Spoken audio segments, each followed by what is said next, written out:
83334 መሬት ለማረስ ታቅዶ እስካሁን 9,634,930 መሬት ተዘጋጅቷል። 86% ማለት ነው ከእቅዳችን። ጤና ሚኒስቴር ቲቢ ላይ ሰፊ ስራ እየሰራ ነው። ይሄ ማለት ኤአይ ኢኔብልድ የሆኑ የኤክስሬይ ማሽኖችን የቲቢ ፕሪቫለንስ ወይም ደግሞ የቲቢ በሽታ ሰፊ ሆነ ሁኔታ የሚገኝባቸው አካባቢዎች ላይ ስርጭት አድርገን በዚህም ውጤት እያመጣንበት ነው። ኢራን አብዮታዊ ዘብ የአየር ኃይል በአጥቢያው 10 የሚሆኑት ባሊስቲክ ሚሳይሎችን ማስወንጨፍ በጆርዳን የሚገኘውና እጅግ ስልታዊ ጠቀሜታ ያለውን የአሜሪካውንም አልአዝራቅ የአየር ኃይል ካምፕና በመካከለኛው ምስራቅ የሚገኘውን የአሜሪካ የእዝና የቁጥጥር ማዕከልን ኢላማ ማድረጉን በይፋ አረጋግጧል። ጤና ይስጥልን የተወደዳችሁ ተመልካቾቻችን፣ ከሀገሬ ቴሌቪዥን የዕለቱን ዜናዎች ይዘን ቀርበናል። ከዜናዎቹ ጋር እሱ ባለው ጋሻው ነኝ። አብራችሁን ቆዩ። ቀዳሚ ወደምናደርገው ዜና አልፋለሁ። ለክረምት ወቅት እርሻ በቂ ዝግጅት ማድረጋቸውን የኦሮሚያና አማራ ክልሎች አስታወቁ። ለሜካናይዜሽን እርሻ ትኩረት መሰጠቱንም ክልሎቹ ገልጸዋል። ሚኪያስ ኃይሌ። ኢትዮጵያ ለእርሻ ምቹ የሆኑ መሬት ካላቸው ሀገራት መካከል ትጠቀሳለች። የጀመርነው የክረምት ወቅት ደግሞ አብዛኛው ሰብል የሚዘራበት በግብርና መስክ ትልቅ ቦታ የሚሰጠውም ነው።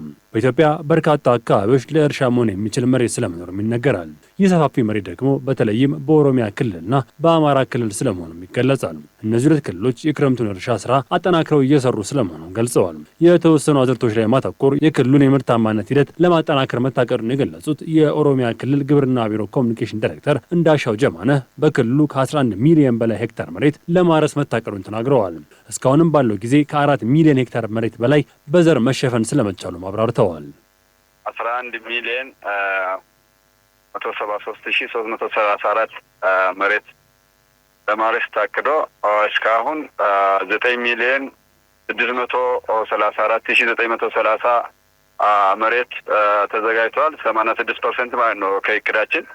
ከዚህ ውስጥ ደግሞ 4 ሚሊዮን 852,394 ወይ ደግሞ 43% በዘር ተሸፍኖ ነው ያለ። ለዚህ ደግሞ የሚያስፈልገን ግብአቶች መዳበሪያ እኛ ያቀነው ወደ 14 ሚሊዮን 39,164 ነው። ከዛ ውስጥ እስካሁን የቀረበው 8 ሚሊዮን 735,483 ነው። የአማራ ክልል መሬት የተለያዩ 30 አይነት አዝርቶች በመቀበል ጥሩ ውጤት እንደሚያስገኝ የገለጹት የሰብል ልማትና ጥበቃ ዳይሬክተር ዶክተር ማንደፍራው አስካለ በዘንድሮ የክረምት ወቅት ምርትና ምርታማነት ለማሳደግ እንዲረዳ እንዲሁም የአርሶ አደሩን ሕይወት ለመቀየር በማሰብ የተለያዩ 10 የአዝርት አይነቶች ላይ ለማተኮር ስለመታቀዱም ገልጸዋል። 10 የተመረጡ ሰብል አይነቶች በመሬት ወደ 60%፣ በምርት ደግሞ ወደ 70% የሚሸፍኑ ናቸውና ይሄንን አሁን እየተሰራ ያለው የማሳ ልየታ ይባላል። ይሄ አርሶ አደሮችን እንደየአካባቢው ፖቴንሻል ወደ አንድ ማምጣት ማለት ነው። የተጣጣሰው መሬት ወደ አንድ አመጣ። እንደዛ ሲሆን ሳይንሳዊ ምክረ ሀሳቦች አርሶ አደሩ በአንድ ጊዜ ማረስ፣ በተመሳሰለ ሰዓት የመዝራት፣ የተሻለ ዝርያዎችን አንድ ላይ የመዝራት፣ ግብዓቶችን ሳይንሳዊ መልኩ እንዲጨምር የማድረግ ጊዜን ጠብቆ እንዲጠቀሙ ከማድረግ አንጻር፣ አረም ተባይን አብሮ ክትትል እንዲያደርግ ከማድረግ አንጻር፣ ከሁሉ በላይ ደግሞ ሜካናይዜሽንን ለመተግበር አመቺ ሁኔታ የሚፈጥር ስለሆነ ከዚህ አንጻር የማሳ ልየታችን ኦልሞስት ከ95% በላይ ያከናወንበት ሁኔታ ነው ያለው። በተለየ መንገድ የምርት አቅምን ለማሳደግ በርካታ ስራዎች ቢያስፈልጉም የሜካናይዜሽን ጉዳይ እርሻን በግብርና ምርት ላይ ወሳኝ ስለመሆኑ በርካቶች ይስማሙበታል። በኦሮሚያ ክልል በአንዳንድ አካባቢዎች ላይ እየተለመደ የመጣው እርሻን ሜካናይዝ የማድረግ ሂደት ተጠናክሮ የሚቀጥልበት ዓመት እንደሚሆን የክልሉ ግብርና ቢሮ ኮሚኒኬሽን ዳይሬክተር እንዳሻው ጀማነ ጠቁመዋል። ትራክተር አቅርቦት አርሶ አደሮቻችን በብድር እንዲያገኙ የተደረገ 30% ሴቭ አድርጎ በባንክ እንደማንኛውም ሌላ ኢንቨስትመንት ስራ የግብርና ስራ ላይ ሜካናይዜሽን እንትኖችን እንዲያገኙ እየተደረገ ነው ያለ። በዛም አርሶ አደሮቻችን ትራክተርም ኮምባይነርም ሌላ አክሰሰሪ ማሽኖችም ለግብርና የሚውሉትን እያገኙ ነው። በሱም እየተጠቀሙ ነው የሚገኙ ማለት ነው እና ወረዳዎች ላይ እስከ ቀበሌውን ብዙ ትራክተሮች አሉ በወረዳ ደረጃ። እሱን እያገኙ በጊዜ መሬታቸውን እያዘጋጁ ሰፋፊ መሬቶችን እያረሱ አሁን እኛ 11 ሚሊዮን 1.17 የምንለው ይሄ ያቀነው መሬት ማለት ነው። በዚህ ላይ የተመስጠ ነው። በተጀመረው የክረምት ወቅት በትራክተር የማረስና አርሶ አደሮችን በማስተባበር ተመሳሳይ አዝርቶችን የመዝራት ሂደት ለመጀመር ከአርሶ አደሩ ጋር ውይይት ስለመደረጉ የገለጹት የአማራ ክልል ግብርና ቢሮ የሰብል ልማት ጥበቃ ዳይሬክተር ዶክተር ማንደፍራው አስካለ የክልሉ ግብርና ሂደት ሜካናይዝድ የማድረግ አሰራር እየተጠናከረ ስለመሆኑም ገልጸዋል። ሰብል ምርት ላይ አተኩሮ እየሰራ ያለ ያለማ ያለ አርሶ አደር ነው። የኑሮ መሰረትም እሱ ነው። ምንድነው ይሄን እያነሳሁት ያለ ከአመት አመት አርሶ አደራችን የተሻሻሉ አሰራሮችን በመተግበሩ የተሻሻሉ ዝርያዎችን በመጠቀሙ ከሁሉም በላይ ደግሞ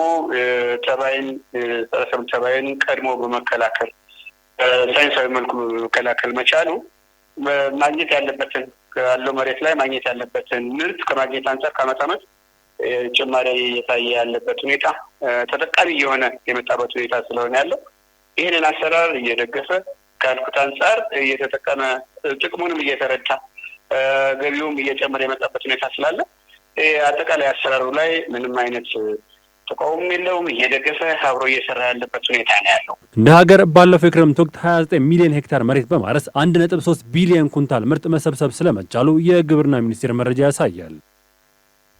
በጤናው ዘርፍ ሰው ሰራሽ አስተውሎትን በአግባቡ ጥቅም ላይ ለማዋል እየተሰራ መሆኑን ጤና ሚኒስቴር አስታውቋል። ዘርፉን ከቴክኖሎጂ ጋር ከማስተሳሰር አኳያ በስርዓተ ትምህርት ውስጥ ለማካተት ጥረት እየተደረገ እንደሚገኝም ተነግሯል። ደምሶች ፈራው። ሰው ሰራሽ አስተውሎት በዓለም አቀፍ ደረጃ እንዲሁም በኢትዮጵያ በስራ ላይ እየዋለባቸው ከሚገኙ ዘርፎች መካከል የጤናው ዘርፍ አንደኛው ነው። በኢትዮጵያም ሰው ሰራሽ አስተውሎትን እንደ ቲቢ ሕክምና እንዲሁም የአልትራሳውንድ ምርመራዎችን ማከናወን እንደተጀመረ ጤና ሚኒስቴር አስታውቋል። በተለይም የሕክምና ባለሙያዎችና የመሰረተ ልማት ውስንነት ባሉባቸው ገጠራማ አካባቢዎች ላይ በሰው ሰራሽ አስተውሎት የሚታገዙ የሕክምና መሳሪያዎች ስርጭት መጀመሩን የጤና ሚኒስትር ዴኤታዋ ሳረላ አብዱላሂ ተናግረዋል። እንደ ጤና ሚኒስትር ቲቢ ላይ ሰፊ ስራ እየሰራ ነው። ይሄ ማለት ኤአይ ኢኔብልድ የሆኑ የኤክስሬ ማሽኖችን የቲቢ ፕሪቫለንስ ወይም ደግሞ የቲቢ በሽታ ሰፊ የሆነ ሁኔታ የሚገኝባቸው አካባቢዎች ላይ ስርጭት አድርገን በዚህም ውጤት እያመጣንበት ነው። ይሄ ማለት በተለይ እንደ ሀገር ያለንን የራዲዮሎጂስት የባለሙያ እጥረትንም አንደኛ የአኪዩሬሲንም እንዲሁም ደግሞ ታይምሊ ወይም ደግሞ ወቅቱን የጠበቀ ውሳኔ አግኝተው ህመምተኞቻችን በትክክል ወቅታዊ ደግሞ ሕክምና ማግኝተው እንዲታከሙም ከህመማቸውም እንዲድኑ ለማድረግ ደረጃ ሰፊ አስተዋጽኦ እያደረገ ይገኛል። በዚህ ረገድ እንግዲህ ባለፉት አንድ አመት ነው እንግዲህ ይሄንን የተገበርነው። በቀጣይም ደግሞ በተለይ በገጠሪቷ ኢትዮጵያ አካባቢ ከ1000 በላይ የሚሆኑ አልትራሳውንዶችንም ኤአይ ኢኔብልድ የሆኑ አልትራሳውንዶችን ወደዚህ አካባቢ በማሰራጨት በተለይ እናቶቻችን ላይ በተለይ በእርግዝና ጊዜ የሚያስፈልጋቸውን ክትትል ለማድረግም ባለሙያ ባይኖርም ሪፈራል ሲስተም ወይም ደግሞ ሪፖርቱን በቅርብ ላለው ራዲዮሎጂስት ወይም ደግሞ ባለሙያ ለመላክም በሚያስችልበት ሁኔታ መፍጠር የሚቻልበትን እድል ይፈጥራል ማለት ነው። የኢትዮጵያ የውስጥ ደዌ ሕክምና ማህበር ዛሬ ሐምሌ 3 ቀን ዓመታዊ ጉባኤውን ያካሄደ ሲሆን በጉባኤው ከባለሙያዎች ከተነሱ ሐሳቦች መካከል አንዱ ሰው ሰራሽ አስተውሎትን በኢትዮጵያ የጤና አገልግሎት ላይ ተግባራዊ ከማድረግ ባለፈ የጤና ባለሙያዎችን ከቴክኖሎጂ ጋር ማግባባት የሚያስችሉ የትምህርት ስርዓቶች ያስፈልጋሉ የሚል ነው። ጤና ሚኒስቴርም ይህንኑ ታሳቢ ባደረገ መልኩ ሰው ሰራሽ አስተውሎትን የጤና ባለሙያዎች በሚማሩት ትምህርት ላይ በተወሰነ መልኩ እንዲካተት ማድረጉን አስታውቋል። በቀጣይነትም ይበልጥ ለማስፋፋት ከትምህርት ሚኒስቴርና ሌሎችም ባለድርሻ አካላት ጋር ስራዎች እየተሰሩ እንደሚገኙ ተነግሯል። ባለፉት ጊዜያቶች እንግዲህ የጤና ትምህርት አሰጣጣችንን ብናየው አሁን እድገት ኢትዮጵያ ከደረሰችበት ብቻ ሳይሆን ዓለም ከደረሰበት የእድገት ደረጃም ጋር አብሮ በካሪኩለምም ማያያዝ ያስፈልጋል። ያ ማለት የጤና ትምህርቶቻችን ኤአይን ወይም ደግሞ ዲጂታልን ወይም ደግሞ ቴክኖሎጂን አብሮ አድሬስ የሚያደርጉ አይደለም። አሁን በቅርቡ ከትምህርት ሚኒስቴር ጋር በጋራ እየሰራን ያለ ነው። በተለይ በሬዚደንሲ ወይም ደግሞ በስፔሻሊቲ ደረጃ ለስፔሻሊስት ሐኪሞቻችን የምንሰጣቸውን ኮርሶች አሁን ላይ በሰርጂካል ወይም ደግሞ በቀዶ ጥገና ሕክምና ላይ አንድ ኤአይ ኢኔብልድ የሆነ ኮርሶችን ለመጨመር ከነሱ ጋር እንትን ብለን ተፈራርመን እየሰራን ነው የሚገኘው። ይሄ በሁሉም ፊልዶች አጠናክረን የምንቀጥልበት ነው የሚሆነው። ይሄ ምን ያግዘናል? በኋላ ጤና ባለሙያዎቻችን ትምህርታቸውን ጨርሰው ሲወጡ በተለይ ኤአይ ኢኔብልድ የሆኑ ቴክኖሎጂ ዲቫይሶች አሁን ላይ ዓለም ላይ እየጨመሩ መጥተዋል።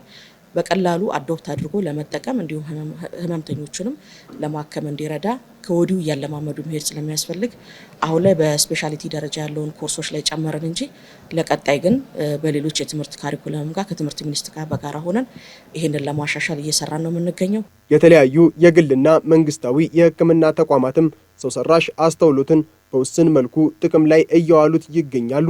የባለሙያዎቹ ስልጠና እንዳለ ሆኖ ከሙያዊ ስነ ምግባር ጋር ያለው ቁጥጥርም ጠበቅ ማለት እንዳለበት በመድረኩ ተመላክቷል። የኢራን አብዮታዊ ዘብ በዮርዳኖስ በሚገኘው አዝራቅ ወታደራዊ ጦር ሰፈር ላይ 10 ባለስቲክ ሚሳኤሎችን ማስወንጨፉን አስታውቋል። የቀድሞው የኢራን ጠቅላይ መሪ አያቶላህ አሊ ካሚኒ አስከሬን የሽኝት መርሃ ግብር ተጠናቆ በመጨረሻም ግብአተ መሬታቸው በተወለዱበት መሻድ ከተማ የተፈጸመ ሲሆን ከሰሞኑ በአዲስ መልኩ ያገረሹት ጥቃቶች የቀጣይ ዲፕሎማሲያዊ ጥረቶችን ተስፋ ማጨለማቸው ተነግሯል። ሙሴ ከበደ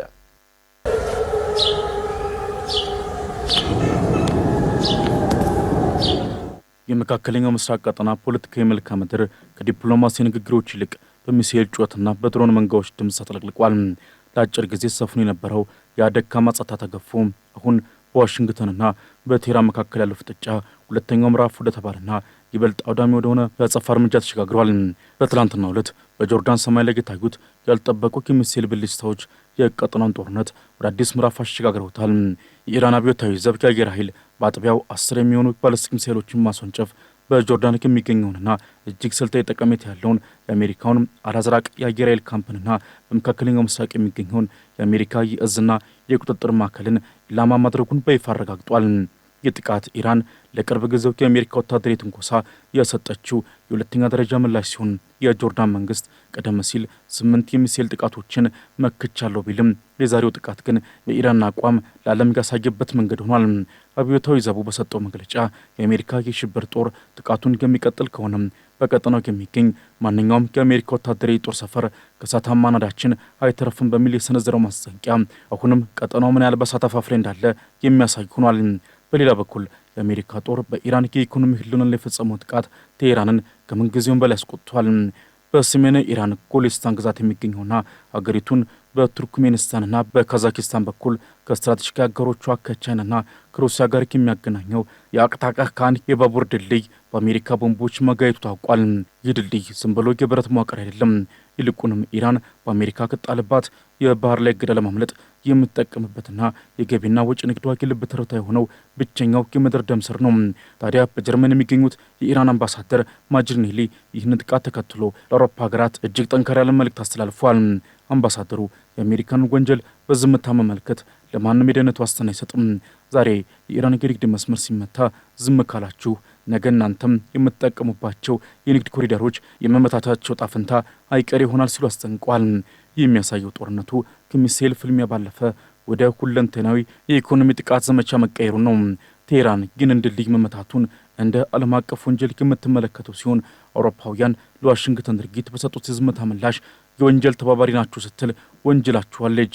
የቀጠናው ውጥረት ይበልጥ የከረረው ደግሞ ፕሬዚዳንት ዶናልድ ትራምፕ ባሳለፍነው ሚያዝያ ወር በፓኪስታን አሸማገን የተደረሰውንና ለ3 ሳምንታት ጸንቶ የቆየውን የተኩስ አቁም ስምምነት በይፋ ፈርሷል ማለታቸውን ተከትሎ ነው። ትራምፕ በቱርክ መዲና አንካራ በተካሄደው የኔቶ ጉባኤ ላይ ሆነው ከእነዚህ ሰዎች ጋር መነጋገር ጊዜ ማባከን ነው፣ እነሱ የታመሙ ሰዎች ናቸው ማለት በኢራን መሪዎች ላይ ያላቸውን ተቃውሞ ገልጸዋል። ምንም እንኳን ትራምፕ በዝግጅት ላይ ያለውን የቋሚ የሰላም ድርድር ለተደራዳሪዎቻቸው ለጃሬድ ኩሽነርና ስቲቭ ዊትኮፍ ቢተውም መሬት ላይ ያለው ተግባር ግን ከዲፕሎማሲ ይልቅ ወደ ለየለት ጦርነት ያመራ መሆኑን ያሳያል። የኔቶ ዋና ጸሐፊ ማርክ ሩተም የአሜሪካንን የአየር ድብደባ እጅግ አስፈላጊ እርምጃ በማለት መደገፋቸው ምዕራቢያን በኢራን ላይ የያዙት አቋም አንድ መሆኑን ያረጋገጠ ነው። ሆኖም ግን የአውሮፓ ህብረት የውጭ ጉዳይ ኃላፊ ካጃ ካላስ ይህ የተኩስ ልውውጥ ቀድሞውኑ የሻከረውን ድርድር ይበልጥ ያወሳስባል በማለት የገለጹት ስጋት በዲፕሎማሲው መንደር ትልቅ ዋጋ ተሰጥቶታል። በዚህ ሁሉ ወታደራዊ ትርምስ መሃል ኢራን የቀድሞ መሪዋን አያቶላ አሊ ካሜኒን የቀብር ስነ ስርዓት በመሸድ ከተማ በሚገኘው በቅዱሱ የኢማም ሬዛ መቃብር አከናውናለች። በሚሊዮኖች የሚቆጠር የኢራን ህዝብ ለመሪው ሽኝት አደባባይ ወጣበት በዚህ ወቅትም አሜሪካ በሀገሪቱ ላይ የምትፈጽመው ጥቃት በኢራናውያን ዘንድ የመጨረሻው የክተት ጥሪ ሆኖ ተወስዷል። ሀገሬ ዜና እንደቀጠለ ነው። የተወደዳችሁ ተመልካቾቻችን፣ አሁን ደግሞ ወደ አጫጭር መረጃዎች እናልፋለን። ዓለም አቀፉ የፓርላማ የመረጃ ደህንነት ፎረም ለ2 ቀናት ቆይታ የሚያደርገውን ስብሰባ በአዲስ አበባ በህዝብ ተወካዮች ምክር ቤት ማካሄድ ጀምሯል። በመድረኩ የሰው ሰራሽ አስተውሎት፣ የሳይበር ደህንነት፣ የቁልፍ መሰረተ ልማቶች ጥበቃ፣ ህገወጥ የሰዎች ዝውውርና ሌሎችም ዓለም አቀፍ አሳሳቢ የደህንነት ጉዳዮች ላይ በስፋት እንደሚመክር ተነግሯል። አፈ ጉባኤ ታገሰ ጫፎ ኢትዮጵያ የሳይበር ደህንነትን በማጎልበትና ህገወጥ የሰዎች ዝውውርን በመከላከል እያስመዘገበች ነው ያሉትን ስኬት አብራርተዋል። የአሜሪካ አምባሳደር ኤርቪን ማሲንጋ በበኩላቸው መንግስታት የሳይበር ወንጀልን ለመከላከል የመረጃ ልውውጥና ትብብራቸውን ማሳደግ እንዳለባቸው አሳስበዋል። በፎረሙ ከፍተኛ የኢትዮጵያ መንግስት ኃላፊዎችና የተለያዩ ሀገራት የፓርላማ አባላት በመሳተፍ ላይ ይገኛሉ።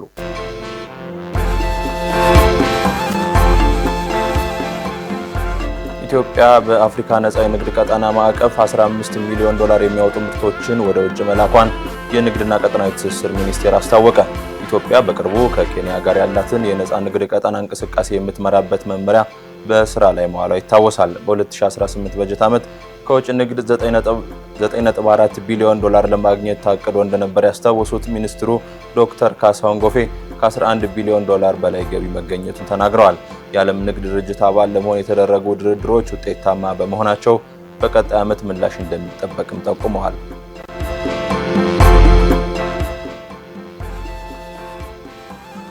የኢትዮጵያ አየር መንገድ ወደ ደቡብ ምዕራብ ኢትዮጵያ ሕዝቦች ክልል ሚዛን አማን ከተማ የቅድመ ምረቃ በረራውን በስኬት ማካሄዱን አስታወቀ። አየር መንገዱ ወደ ሚዛን አማን ከተማ በሳምንት 3 ቀናት መደበኛ የበረራ አገልግሎት እንደሚሰጥ ተነግሯል።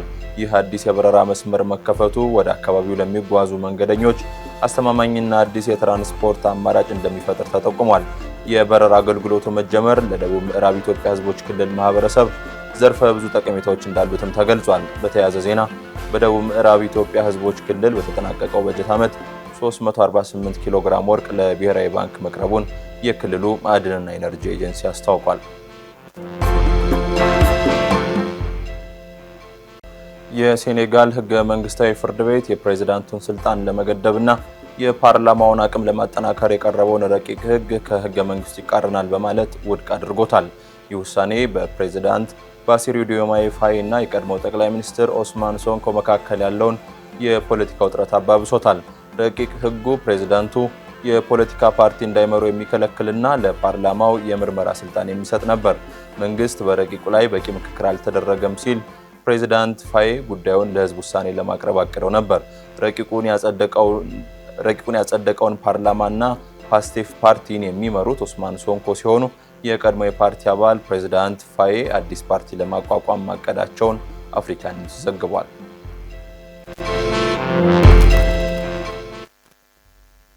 በደቡባዊ ስፔን አልሜሪያ ግዛት ውስጥ በተከሰተ አሰቃቂ የሰደድ እሳት ቢያንስ የ11 ሰዎች ህይወት ሲያልፍ 19 ሰዎች ደግሞ የገቡበት አልታወቀም።